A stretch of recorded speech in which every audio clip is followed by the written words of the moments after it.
눈의 역사에 지금은 고대 시대를 말씀드렸고 중세, 그리고 근세, 그리고 한국의 안과, 앞으로 안과의 미래는 어떻게 발전할 것인가. 정말 근사한 안과 눈의 역사의 2편을 시작하겠습니다. 자, 5000년 눈 수술 역사.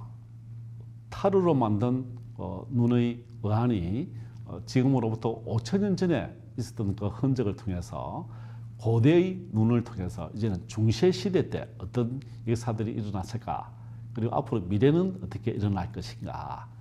안경을 멋있게 쓰고 있습니다. 그죠? 태양이 있을 때는 꼭 눈을 가리고 태양 빛을 줄이는 것이 좋죠.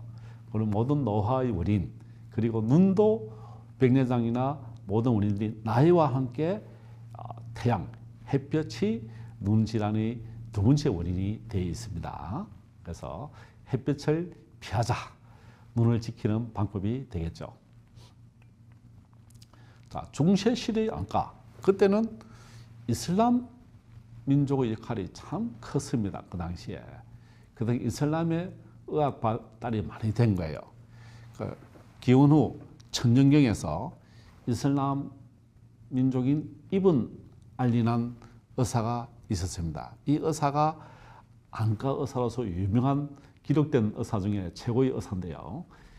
백내장 치료를 주사기와 흡입술을 사용했다는 흔적이 있습니다. 고대 안과에서는 바늘 침으로 찔러서 백내장을 떨어뜨리는데 이분은 백내장을 흡수를 한 거예요. 주사기를 통해서. 주사기도 굉장하지만 이분이 안과 또 책을 펴냈어요. 그리고 안과 의사의 면허 제도를 만든 이븐 알리, 이슬람 민족이죠. 그리고 그 안과학의 등불이라고 이분이 이슬람 과학자들 중에서 이 책을 가지고 파리 의과대학에서, 그 당시에는 파리의 의과대학이 굉장히 유명한 걸로 되어 있고 그때 교과서로 쓰여질 정도로 굉장히 중요한 책을 이븐 알리난 이슬람 안과 의사가 만든 것이죠. 그래서 이분이 알라지 수술법을 또 페르시아 물입니다. 이분이 페르시아 중세 10세기에 수술법을 기록했고 또 1707년경에 이베스가 유럽 처음으로 백내장 추출을 또 시도를 했다고 되어 있고요. 1747년도에 다비에라는 의사가 이베스의 방법을 개선해서 피막의 백내장 추출을 보급기했습니다. 이때부터 안과 역사가 또 새로운 역사가 쓰여지게 되었죠. 백내장 수술을 하게 되었고 그 백내장 수술이 어떻게 보면 최근 현대의 백내장 수술인 백내장 추출을 시작하게 된 것, 굉장한 역사의 발전이었죠. 자, 그러면 중세시대 또 안과를 한번 살펴보면은 18세기에 음악의 아버지 바흐, 어머니 펜데, 이분이 백내장 수술을 받았다는 흔적이 있습니다. 그 안타깝게도 백내장 수술한 안과사 되려고 했는데 수술했는데 감염이 되었어요. 항생제가 없어서 실명을 해버렸어요. 눈이 잘 안 보이겠죠. 그래도 음악은 귀로 들으니까 그래서 음악을 완성한 그 기록을 남겼어요. 눈이 안 보이더라도. 그래서 백내장 유명인사 백내장 수술한 흔적 1호가 되겠죠. 이분은. 그리고 1745년도에 프랑스 안과사 다비에리 렌즈를 눈 안에 찔러서 눈 안에 떨어뜨리는 것이 인도의 수술부터 로마의 관련부터 많은 의사들이 그리 해왔는데 1745년도에 실수로 눈 안에 빠뜨려야 될 걸 눈 밖으로 빠져나와 버린 거예요. 눈 바깥쪽으로. 그 눈 바깥쪽으로 수정체가 밖으로 다 튀어나와 버리니까 그때 파리에 있는 수술한 장면이 이렇게 묘사가 되어 있습니다. 그래서 낙내적 수술, 눈 안에 수정체가 통째로 밖으로 나와버리는 그 수술이 일어났어요. 수정체를 밖으로, 눈 바깥쪽으로 빼내는 거. 전에 눈 안에 톡 빠진 것이었는데 그 이후로는 눈 바깥쪽으로 빼버리던데 그 이후에 또 낭외 적체술이라는 그 수술을 다비에리 하게 되었습니다. 낭외. 그러면 수정체가 렌즈가 있어요. 렌즈 수정체인데 렌즈의 캡슐을 유지하고 수증체 핵만 눈 밖으로 뺀 거예요. 낭외 적체술이라 합니다. 낭내는 수증체 통으로 다 빼내는 것이고, 낭외 적추술은 수증체 안에 수증체된 이것을 통으로 다 드러내는 것을 낭을 다 포함해서 드러내는 것이고, 백내장 수증체가 있으면은 수증체 핵만 주머니는 놔두고 눈 안에 내용만 다 드러내는 거예요. 이게 낭외 적초술이에요. 낭외 적초술. 이렇게 되어 있으면 낭내 적초술, 낭내를 다 포함해서 이 부분을 다 드러내버린 거. 처음에 옛날 수술은 눈 안에 빠뜨리는 거 1번, 2번은 통째로 이거를 밖으로 드러내는 거 2번 낭내, 3번은 이 안에 내용물만 빼내는 거. 이게 낭내 적초술 전체 통째로, 낭외 적초술은 눈 안에 내용만. 이런 수술이 1단계, 2단계, 3단계 발달하는데, 낭외 적초술 이것이 1745년에 시작한 거예요. 이게 프랑스 의사 다비엘이 한 최신 현대의 안과 수술이 이 방법입니다. 낭외 적초술. 지금부터 250년 전에 이 수술이 실제적으로 시작을 하게 된 것은 프랑스 안과 의사 다비엘이었고, 낭외 적초술을 한 그런 역사 기록들 이렇게 다 쳐다보는 사이에 수술했어요. 어떻게 되겠습니까? 궁금하시죠? 그 당시에는 항생제가 없었는데 이렇게 다 쳐다보는 사이에 세균이 얼마나 다니겠습니까? 세균이. 지금은 수술방은 얼마나 깨끗하게 소독을 해야, 공중에 다니는 세균들이 다 깨끗하게 해야 눈 안에 들어가지 않는데, 이 공개된 장소에서 다니는 세균들이 다 들어가겠죠. 수술을 하더라도 세균 감염 때문에 눈이 골마서 실명하게 되는 경우가 제법 있었습니다. 그래도 그 당시에 낭외 적추술을 해서 한 220명 정도 수술을 하면은 200명 정도가 수술 성공한 거예요. 굉장한 성공이었죠, 그 당시에. 그죠?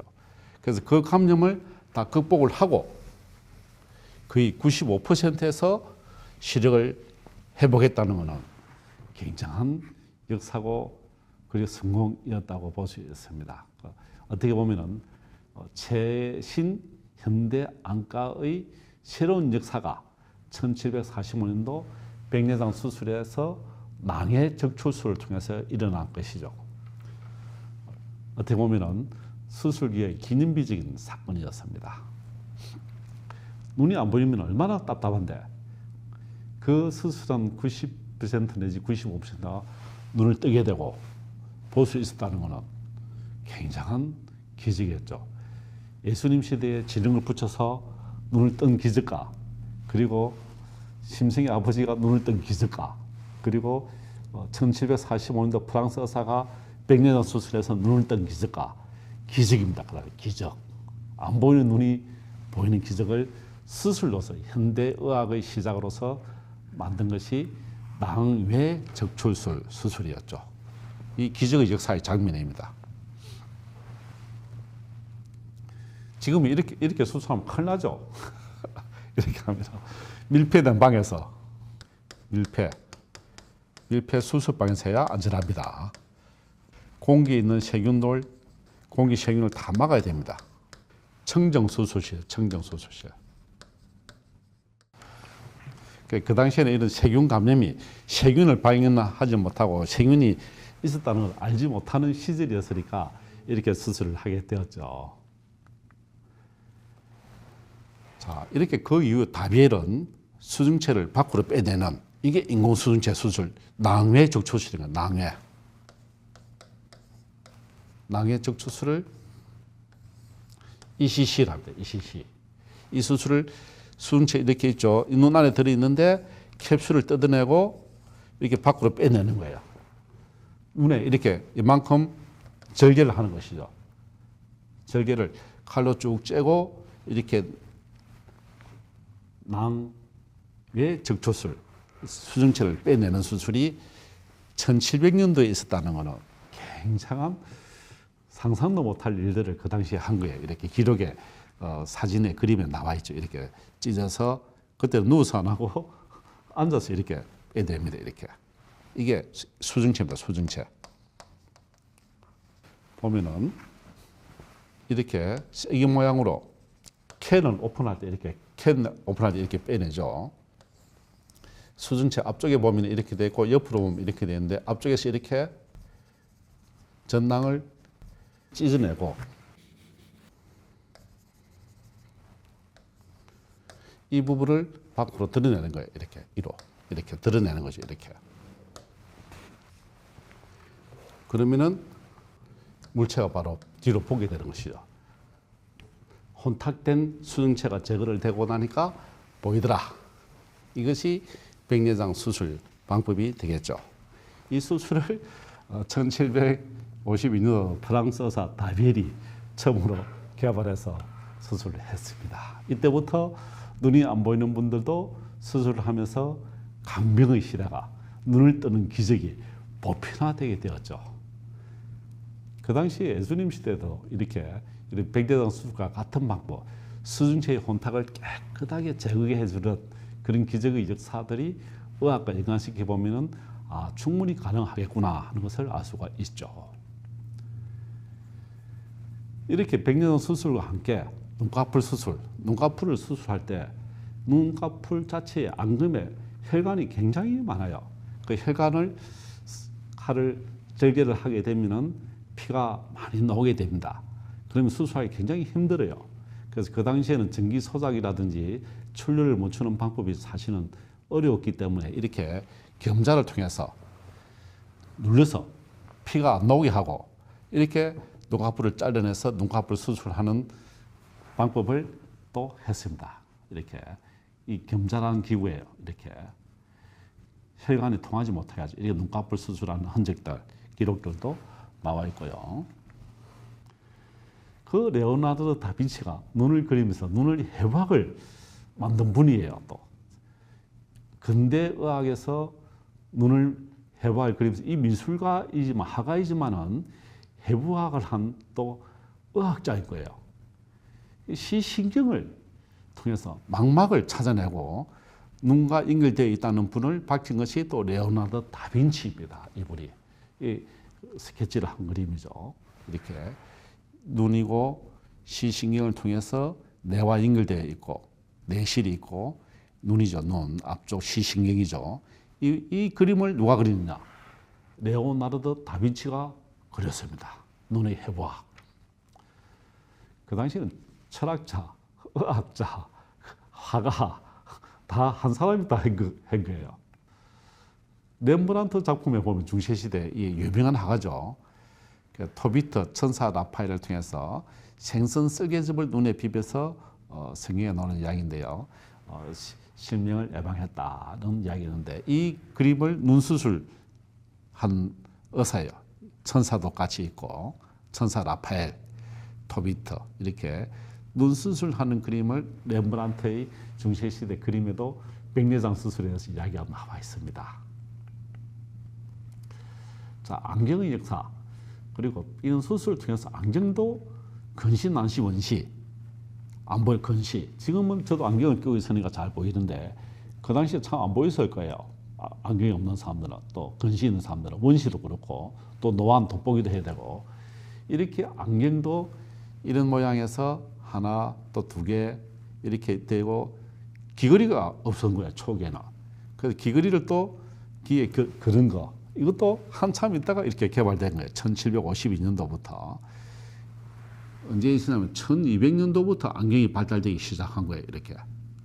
이 안경의 역사들입니다. 이렇게. 한 개 있는 거 또 이렇게. 눈에 그런 거를 개발하는데도 오랜 세월이 걸쳐서 이렇게 다리가 있던 안경을 발견하기까지, 개발하기까지도 시간이 흐른 거예요. 안경. 지금 얼마나 많이 편하게 쓰고 있습니까? 초기 안경들이죠. 이렇게. 그때는 다리가 없어서 또 노끈을 묶어서 이렇게 귀에 걸기도 하기도 하였죠. 유명한 화가들이 그림에도 이렇게 안경이 거리가 없으니까 이게 딱 잡고 있는 거예요. 잡고. 귀걸이가 없어서. 얼마나 불편했겠습니까? 근데 이분들은 안 보였는데, 그래서 안경이 있어서 보이는 것만 해도 굉장한 발전이었죠. 이렇게 안경을 통해서 또 책을 읽기도 하고 돋보기죠, 그죠? 이렇게 보게 되었습니다. 1306년도 피렌체 교회에서 안경 만드는 법 이렇게 나와 있습니다. 1306년도 2월 23일 수요일 아침에 피렌체 교회에서 피사의 소도사인 프라 조르다노 디 리발트는 세상에서 가장 쓸모있는 기술 중 하나인 안경 만드는 법을 발견한 것은 아직 20년도 되지 않았다. 그럼 어떻게 되겠습니까? 1286년도 이후에 안경이 개발된 거예요. 이것이 피렌체라는 도시 아침입니다. 그래서 이분이 안경을 처음으로 만든 사람과 이야기를 나누었다. 피사의 수도사 디 리발트가 말했습니다. 그 안경은 1286년도 이후에 그때 안경이 최초로 발견해서 만든 것입니다. 그 조선시대 우리나라에도 이제 안경이 들어오게 되었고, 우리 그 사진, 그림 이렇게 많이 역사들에 나와 있죠. 우리 선조들이 초상에도 안경이 동그랗게 이렇게 나와 있기도 하고, 이렇게 나무로 만든 거, 이렇게 상어로 만든 거, 어피, 고기 껍질로 만든 어피입니다. 이렇게 정조대왕이 또 사용한 안경. 우리 조선에도 1590년도에 임진왜란이 1592년도에 일어났죠. 임진왜란 바로 전에 안경이 도입된 거예요. 정조대왕이 18세기 후반에 이렇게 안경을 끼고 끈으로 묶었네, 그죠? 이렇게 안경을 끼고 나왔습니다. 그때 하더라도 안 보였으면, 그때도 근시가 있어서 안 보이는 분들이 많은 거예요. 지금도 근시가 많은데요. 그때도 근시, 원시, 노안이 다 있었다.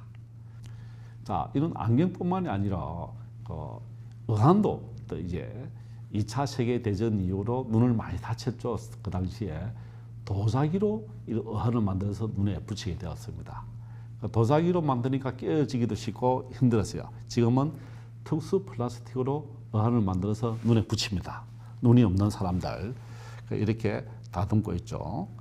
밖에서 보면 거의 잘 안 보여요. 눈도 움직임에 따라서 같이 움직이거든요. 그래서 의한이 이제 눈을 다친 사람들한테 영향상 좋아지고 있죠. 자, 그럼 콘택트도 어떻게, 레오나르도 다빈치가 유리 그릇에 눈에 물을 대어서 보니까 손상된 시력이 회복되더라. 콘택트 렌즈의 이론을 레오나르도 다빈치가 제일 먼저 이렇게 만들었습니다. 실제로는 데카르트 철학자가 또 이제 물로 가득 찬 유리관을 각막에 부착해 보니까 잘 보이더라. 또 이분 철학자들, 화가들이 눈하고 의사가 되어서 이렇게 만들어 간 거예요. 콘택트 렌즈를. 자, 그 다음에 최초의 콘택트 렌즈는 아돌프 픽이라는 이름 의사가 만든 겁니다. 1887년도에 교정 콘택트 렌즈를 처음으로 사용한 거예요. 1947년도에는 PMA, 딱딱한 플라스틱 재질이죠. 이것을 가지고 하드 렌즈를 눈에 붙여서 만들었습니다. 2차 세계대전 이후죠. 1970년대에 소프트 렌즈, 일회용 렌즈, 연속 착용 렌즈 이렇게 발전이 되고 1978년도에 RGP, 산소 투과성 하드 렌즈가 개발되면서 콘택트 렌즈의 역사가 많이 발전하게 되었죠. 그러면서 또 각막 이식 수술, 이 각막 혼탁이 돼서 하얗게 되었어요. 빛이 못 들어가죠. 이때 1905년도 이때 닥터 콘라드 지름이라는 의사가 이렇게 각막 이식을, 눈을 각막을 떼어내고 혼탁된 각막을 떼어내고 다른 사람 깨끗한 각막을 넣어서 실로 이렇게 봉합을 하여서 약 한 30반을 집었죠. 이렇게 눈 자체가 이 전체 길이가 한 11mm 정도 되는 그 사이에 한 30몇 방울을 집어서 봉합을 하게 되어서 나무의 각막을 붙여주는 수술이에요. 그래서 각막 이식 수술은 눈 전체 이식이 아니라 각막, 투명한 막 눈앞에 있는 이 각막을 이식하는 수술이 1905년도에 첫 성공을 하게 되었습니다. 현대의학의 또 새로운 발전이었죠. 그리고 그 당시에 또 영국의 리들리 박사가 항공기 조종사가 비행기 덮개에 파필에 눈에 맞은 거예요. 눈에 들어갔는데 아무 반응이 없은 거예요. 눈에 이물질이 들어가면 거부 반응 때문에 눈에 뭐 염증이 생기거나 그런데 비행기 파필이 눈에 들어갔는데도 이상이 없더라. 그래서 영국의 리들리라는 안과 의사가 이 내용 물질을 가지고 인공수증체, 백내장 수술하고 나면은 눈 안에 넣는 인공수증체를 똑같이 이렇게 만들었습니다. 원반 형태로. 이렇게 만들어서 눈 안에 백내장을 드러내고 그 안에 인공수증체를 삽입한 데 쓰고 부작용이 없었습니다. 최초의 인공수증체를 영국의 리들리 박사가 2차 세계대전 이후에 눈에 부상을 입은 항공기 조종사를 통해서 이런 수술을 하게 되었죠. 또 새로운 역사가 시작하게 되었습니다.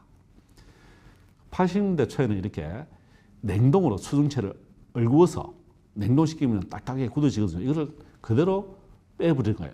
이렇게 낭을 포함해서 다 드러내는 수술을, 백내장 크라이오 수술을 1980년대 중반까지 이렇게 했습니다. 현대안과가 시작하게 되었죠. 백내장 냉동 적출술입니다. 이게 저희들이 안과 의사 시작할 때 85년도, 6년도에도 이 수술들을 저희들이 대학병원에서 하였습니다. 40년 전이죠. 40년 전에 이 수술을 대한민국에서도 하였던 시절이었고요. 백내장 크라이오 수술. 이 수술이 이제 눈을 절개를 하여서 수증체를 드러내는 거. 이렇게 수증체가 있으면은 절개를 하고 수증체를 밖으로 드러내죠. 그리고 수술 봉합사로 봉합을 집어줍니다. 이렇게 백내장 수술, 낭해 적출술도 1985년도까지 또 하게 되었고, 그 다음에 이제 초음파 수술이 나오게 된 거예요. 초음파 수술. 최신 안과의 기계는 빛이다. 빛, 강선. 강선이 이제는 안과의 대세가 되었죠. 모든 검사는 빛을 통해서 검사를 하게 됐고, 레이저 빛, 초음파, 레이저, 그리고 CT 검사, 이렇게 안과의 기계들이 전부 대부분 레이저, 시력 교정 기계, 백내장 수술 장비 포함해서 모든 것이 빛이다. 빛, 강선, 초음파, 레이저, CT, 모든 빛을 통한 안과의 새로운 역사가 시작하게 되었습니다. 21세기 눈의 정복이 이제 거의 많이 완성이 되었어요. 백내장 수술은 초음파 기계가 개발되면서 수술 위험성이 거의 없어지고, 항생제 개발로 세균 감염도 거의 없어지게 되었고, 녹내장도 안약이 개발되면서 녹내장도 거의 정복이 다 되었고, 안경 끼는 불편함을 근시 교정 수술, 라식 수술이라죠. 엑시무 레이저가 개발되면서 또 안경 없이 다닐 수 있는 일들. 노안도 가까이도 이제는 백내장 수술하면서 볼 수 있는 거예요. 레이저로 또 수술한 거예요. 다초점 인공수증체가 또 개발이 되었습니다. 안과의 빛의 역사들, 놀라운 역사들이 완성이 되었고요. 앞으로 안과의 미래는 안구 이식, 눈을 통째로 이식하는 방법이 있습니다. 각막 이식만이 아니라 신경칩을 이식합니다. 머리 내에. 그러면은 우리가 생각을 제어를 할 수 있고 그걸 볼 수 있도록. 황반, 눈의 가장 중심인 황반이 변성이 되면 안 보이는 거예요. 망막 이식 수술도 지금 하고 있으면서 개발이 되고 있습니다. 이는 숙제 연구 개발 중인 일들이 지금 일어나고 있고요. 실제적으로 하고 있습니다. 지금 안과는 이렇게 초음파 백내장 수술을 통해서 점토 물질을 넣고 해서 백내장을 초음파로 뽑아내고 인공수증체가 이렇게 돌돌 말려 있습니다. 말려 있는 것을 작은 절개를 통해 1.8mm 통을 넣어서 튜브를 통해서 넣으면은 안에서 쫙 퍼져지는 거예요. 이렇게. 그럼 수술하고 난 뒤에 봉합을 하지 않아도 백내장 수술이 마칩니다. 약 5분 정도도 안 걸리죠, 수술이. 이렇게 안과의 발전이 이루어지고 있고요. 이제는 안경을 받자 라식 수술. 많은 발전을 이루어내고 있습니다, 지금. 그래서 저도 초창기 1990년대 초반기에 라식 수술을 시작한 PRK 제가 1세대 때 이 PRK 수술을 하면서 안과 수술 지금은 많은 레식 수술, 라식 수술, 에피라식 수술 많은 수술이 개발되어 있고 발전되어 있습니다. 지금은 노안백내장 수술, 다초점 인공수정체라고 멀리도 보고 가까이도 보고 이 어르신분들이 다 이제 그냥 스마트폰을 볼 수 있는 거예요. 안경 없이도. 이렇게. 눈 안에 백내장 수술하고 넣는 이 인공수정체가 단초점이 아니라 다초점. 인공수정체 이렇게 동심원상으로 되어 있는 거예요. 이게 다초점입니다. 이 단초점을 넣으면 일반 백내장 수술, 다초점을 넣으면 노안 백내장 수술이 되는 거예요. 노안. 별거 아니에요. 백내장 수술은 똑같습니다. 똑같는데 눈 안에 렌즈를 무엇을 넣느냐에 따라서 노안 수술이 되느냐 안 되느냐 그 차이입니다. 그래서 다초점 백내장, 이 인공수정체가 비싸서 노안 백내장 수술, 이 가격이 비싸죠. 이것도 빨리 보급이 되어서 전 국민들 혜택을 받으면 좋겠죠. 그래서 노안 백내장 수술은 다초점 인공수정체, 이렇게 다초점 인공수정체를 넣으면 백내장 수술은 이렇게 드러내고 백내장 수정체를 드러낸 그 자리에 다초점 인공수정체를 넣으면 노안 수술이고 단초점을 넣으면 그냥 백내장 인공수정체 수술인 거죠. 차이가 없어요. 자, 앞으로 미래의 안과. 이 화상을 입어서 얼굴이 전체가 망가져 있죠. 얼굴 앞면 이식을 했습니다. 그러면서 안구도 이식한 거예요. 이렇게 왼쪽 눈에. 그러니까 안구도 전체가 이제 혈관이 이식이 되면서 이 눈이 살아있는 거예요. 근데 이분은 아직 보이지는 않아요. 2021년도에 미국 뉴욕에서 세계 최초의 안구 이식 수술이 일어났습니다. 새로운 안과 역사의 기적이 또 시작한 것이죠. 눈을 통째로 이식하는데 이제 곧 눈의 형태만 아니라 볼 수 있는 기능까지도 열 수 있는 길이 열린 거예요, 이제. 미래의 안과는 무엇이냐? 뇌에 칩을 이식하는 일론 머스크가 세계 최고의 부자죠. 생각만으로 본다. 눈을 통해서 보는 게 아니라 생각을 통해서 볼 수 있는 거예요. 뉴랄링크라는 새로운 역사를 2024년 1월 29일 날 일론 머스크가 투자한 회사에서 수술해서 일단 성공을 했습니다. 사람의 뇌에 칩을 이식한 거예요. 이렇게 칩을 이식해서 볼 수 있는 수술을 했는데 일단 결과는 더 두고 봐야 되겠죠. 미래의 안과의 역사를 또 새로운 전자칩을 통해서 볼 수 있는 역사를 시대를 열고 있습니다. 자, 정근 박사는 나이가 되었고 안과 의사가 된 지 40년이 되었는데 참 젊다고 말을 합니다. 저는 젊게 살고 있습니다. 잠시 11가지 건강 비결을 말씀드리면 긍정적인 마음을 가져라. 2번, 저는 술, 담배를 안 합니다. 가식도 물론 한 번씩 하지만 술, 담배, 가식을 피하라. 오래 살면서 건강하게 사는 방법. 선글라스로 햇빛을 피하라. 이 안경은 자외선 차단이 되었으니까 선글라스 안에도 햇빛을 다 피해줍니다. 사회봉사와 기부를 하라. 아프면 즉시 병원에 가십시오. 건강하다고 병원에 늦게 간 사람 큰 병 생기는 거예요. 건강검진은 2년마다 꼭 하십시오. 저는 아침에 일어나면은 아침 식사는 안 하지만은 비타민은 2알을 꼭 먹습니다. 그리고 매일 짧은 거리는 걸어라. 저는 자전거 타고 출퇴근합니다. 스마트폰으로 두뇌 사용을 하라. 스마트폰 얼마나 좋습니까? 지금은 그 모든 정보, 신문, 뉴스 뭐 다 있죠. 이 스마트폰을 잘 사용하면은 치매가 늦게 올 수 있습니다. 또 스카프로 목을 따뜻하게 하라. 노후 자금은 꼭 지켜라. 정근 원장의 전개사는 11가지 건강 비결입니다. 저는 이 11가지 다 하고 있습니다. 전신철량, 안구 900량. 오늘 안과의 역사, 고대 역사부터 중세, 근세, 현대, 앞으로 안과의 미래 전체를 말씀드렸습니다. 110세까지 건강한 눈, 40년 안과의사 정근희 말씀을 드렸습니다. 감사합니다.